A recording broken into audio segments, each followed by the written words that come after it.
Simplicio era hijo de un ciudadano de Tívoli llamado Castino, y después de la muerte del Papa Hilario en el 468, fue elegido para sucederle hasta el 483. Durante su pontificado, el imperio de Occidente llegó a su fin por Odoacro.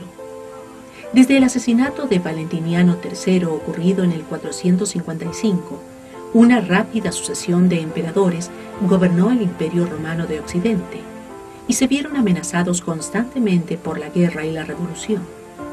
Durante la controversia monofisita que aún proseguía en el Imperio de Oriente, Simplicio defendió vigorosamente la independencia de la Iglesia contra el cesaropapismo de los gobernantes bizantinos y la autoridad de la sede apostólica en cuestiones de fe. Simplicio también ejerció un celoso cuidado pastoral en Europa occidental. No obstante las difíciles circunstancias de la Iglesia durante los desórdenes de las migraciones, publicó decisiones sobre cuestiones eclesiásticas, nombró al obispo Zenón de Sevilla vicario papal en España, de forma que las prerrogativas de la sede papal pudieran ejercerse en el propio país para beneficio de la administración eclesiástica. Cuando el obispo Juan de Rávena reclamó en 482 la diócesis de Mutina como sufragánea de su sede metropolitana y sin más consagró al obispo Jorge para esta diócesis, Simplicio se le opuso vigorosamente y defendió los derechos de la sede papal. Simplicio fundó 4 iglesias nuevas en la propia Roma. Un enorme edificio construido en forma de rotonda en la colina del Celio se convirtió en una iglesia y se dedicó a San Esteban.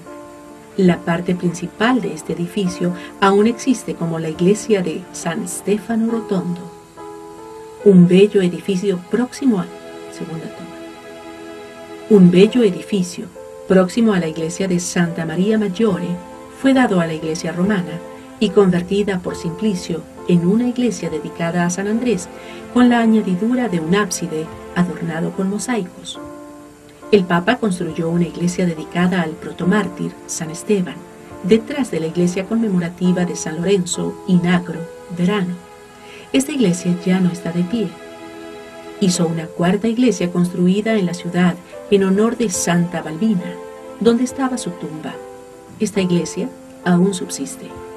Para asegurar la celebración regular de los servicios de la iglesia, de la administración del bautismo y de la disciplina de la penitencia en las grandes iglesias de las catacumbas fuera de las murallas de la ciudad, a saber, las iglesias de San Pedro en el Vaticano, de San Pablo en la Vía Ostiensis y de San Lorenzo en la Vía Tiburtina, Simplicio ordenó que el clero de 3 distritos de la ciudad se hiciera cargo, en un orden establecido, de las funciones religiosas en estas iglesias de las catacumbas.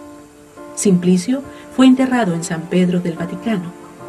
El Liber Pontificalis da el 2 de marzo como día del entierro. Después de su muerte, el rey Odoacro deseó influir en la provisión de la sede papal.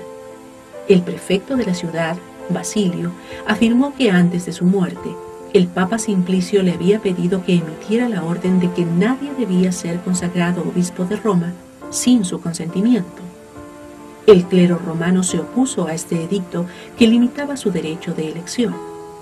Mantenían la vigencia del edicto publicado por el emperador Honorio a instancias del Papa Bonifacio I, del que sólo podía ser considerado como legítimo obispo de Roma la persona que fuera elegida de acuerdo con la forma canónica, con la aprobación divina y el consentimiento universal.